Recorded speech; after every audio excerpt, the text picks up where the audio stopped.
মাঝরাত হঠাৎ করে ঘুমটা ভেঙে গেল।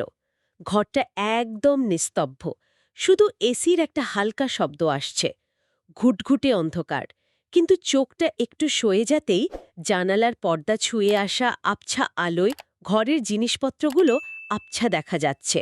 আর ওই তো ঘরের কোনায় রাখা চেয়ারটা, দিনের বেলা কত জামাকাপড় থাকে ওটার ওপর, কিন্তু এখন এখন ওটাকে দেখতে লাগছে ঠিক যেন একটা মানুষ গুটিসুটি মেরে বসে আছে, স্থির হয়ে তাকিয়ে আছে।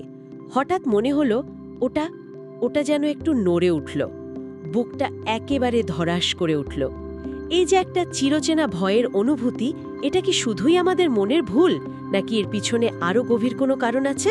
না, এটা একদমই মনের ভুল বা কোনো মানসিক দুর্বলতা নয়, বরং এটা আমাদের মস্তিষ্কের মানে ব্রেইনের একটা অবিশ্বাস্য সার্ভাইভাল সিস্টেমের প্রমাণ। সার্ভাইভাল সিস্টেম কিভাবে? আসলে অন্ধকার নামলেই আমাদের মস্তিষ্ক তার কাজের ধরনটা একটু বদলে ফেলে। ওটা তখন শনাক্তকরণ বা আইডেন্টিফিকেশন মোড থেকে সরে গিয়ে একটা সিমুলেশন মোডে চলে যায়। সিমিউলেশন মোড মানে ওটা সম্ভাব্য বিপদ কল্পনা করতে শুরু করে। ঠিক তাই। আর এই পুরো ব্যাপারটা শুরু হয় আমাদের চোখ দিয়ে। দেখুন, অন্ধকারে আমাদের চোখের যে রঙিন আর ডিটেলস দেখার কোষগুলো আছে, মানে কোনস, হ্যাঁ হ্যাঁ। ওগুলো প্রায় কাজ করাই বন্ধ করে দেয়। তখন শুধু আলো আর গতির প্রতি সংবেদনশীল অন্য কোষগুলো, মানে রডস, সক্রিয় থাকে। আর ওরা শুধু সাদা কালো আর খুব ঝাপসা ছবি তৈরি করতে পারে। আচ্ছা, আর এই রড কোষগুলো তো চোখের একদম কেন্দ্রে থাকে না, তাই না? বরং চারদিকে, মানে পেরিফেরিতে বেশি থাকে। একদম ঠিক পয়েন্ট ধরেছেন। এই জন্যই কি ভয়ের অবয়বগুলো চোখের কোণ দিয়ে বেশি দেখা যায়, যে এই সোজা তাকাতে যাই অমনি সব হাওয়া? ঠিক তাই, কারণ সোজা তাকালে আপনি চোখের কেন্দ্রের অকেজো কোনস ব্যবহার করার চেষ্টা করছেন। এর সাথে আরও একটা মজার জিনিস ঘটে। কিরকম? যেহেতু চোখ থেকে ব্রেনের সিগন্যালটা খুব দুর্বল আসছে, মস্তিষ্ককে তখন ছবির মান বাড়ানোর জন্য অনেক খাটতে হয়, অনেকটা কম আলোয় তোলা ছবির আইএসও বাড়ানোর মতো। ও আচ্ছা। এতে ছবিতে এক ধরনের ঝিরঝির বা গ্রেন তৈরি হয়। আমরা এটাকে বলি ভিজুয়াল নয়েজ। মস্তিষ্ক তখন এই এলোমেলো প্যাটার্নকে গুছিয়ে একটা পরিচিত আকার দেওয়ার চেষ্টা করে। কয় বাদে তো আমি ছোটবেলায় আমার ঘরের ওয়ালপেপারের প্যাটার্নের ভেতর অদ্ভুত সব মুখ দেখতে পেতাম। আমি তো ভাবতাম আমার চোখেই সমস্যা, তার মানে মস্তিষ্ক আসলে শূন্যস্থান পূরণ করার চেষ্টা করছে। হ্যাঁ, এবং এখানেই বিবর্তনের খেলাটা শুরু হয়। মস্তিষ্ক কোন আকারটা বেছে নেবে, একটা নিরীহ চেয়ার নাকি একটা সম্ভাব্য বিপদ, যেমন কোনো মানুষ বা প্রাণী?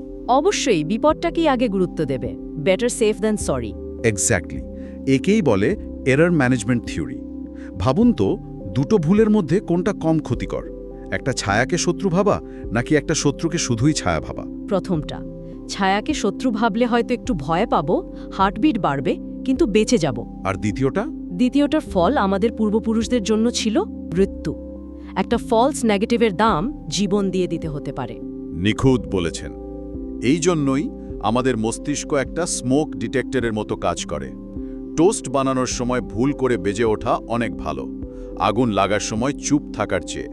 তার মানে মস্তিষ্ক শুধু তথ্য প্রসেস করছে না, সে রীতিমতো একটা গল্প বানিয়ে নিচ্ছে নিজের মতো করে। হ্যাঁ, এবং খুব সক্রিয়ভাবে। এই যে এলোমেলো প্যাটার্নের মধ্যে পরিচিত আকার, বিশেষ করে মুখ বা মানুষের আকৃতি খুঁজে বের করার প্রবণতা, একে বলে প্যারেডোলিয়া। ঠিক যেমন আমরা মেঘের মধ্যে পশুর মুখ বা চাঁদের গায়ে মানুষের মুখ দেখি। একদম। চেয়ারের উপর রাখা জামাকাপড়ের স্তূপে একটা গুটিসুটি মেরে বসে থাকা মানুষের অবয়ব খুঁজে পাওয়াটাও এই প্যারেডোলিয়ারই ফল। কিন্তু মস্তিষ্ক এখানেই থামে না। মানে এর পরেও কিছু আছে? আছে। সে আর এক ধাপ এগিয়ে যায়। শুধু আকার দেখেই সে সন্তুষ্ট নয়, সে এর পেছনে একটা উদ্দেশ্য বা এজেন্সি খোঁজে। মানে ওটা ওখানে কেন আছে, কি করতে পারে। ও, এই জন্যই আমরা শুধু মানুষের মতো আকৃতি দেখি না, আমরা ভাবি কিছু একটা ওখানে বসে আছে বা কিছু একটা হামাগুড়ি দিচ্ছে। ঠিক তাই। আর যখনই মস্তিষ্ক একটা সম্ভাব্য বিপদ আর তার উদ্দেশ্য খুঁজে পায়, তখন আমাদের যুক্তিবুদ্ধি আর কাজ করে না। কিন্তু কেন আমরা নিজেদের বোঝাতে পারি না কেন যে ওটা শুধু একটা ছায়া? কারণ ওই মুহূর্তে মস্তিষ্কের আবেগের কেন্দ্র অর্থাৎ অ্যামিগডালা পুরো নিয়ন্ত্রণটা নিয়ে নেয়। এটাকে অ্যামিগডালা হাইজ্যাক বলা হয়। তখন যুক্তির অংশটা প্রায় চাপা পড়ে যায়। ভয়ই তখন নির্ধারণ করে দেয় আমরা কি দেখব। আমাদের অবচেতনে থাকা ভয়গুলোই, ভূতের সিনেমার দৃশ্য বা শোনা গল্প, ওই ছায়ার ওপর জীবন্ত হয়ে ওঠে। অসাধারণ। তাহলে সারসংক্ষেপে বলা যায়, অন্ধকারে ভূত দেখাটা আমাদের মস্তিষ্কের কোনো ব্যর্থতা বা গ্লিচ নয়, বরং এটা একটা অত্যন্ত উন্নত প্রতিরক্ষা ব্যবস্থা। মস্তিষ্ক আসলে একটা হাই রিস্ক সিমুলেশন চালাচ্ছে।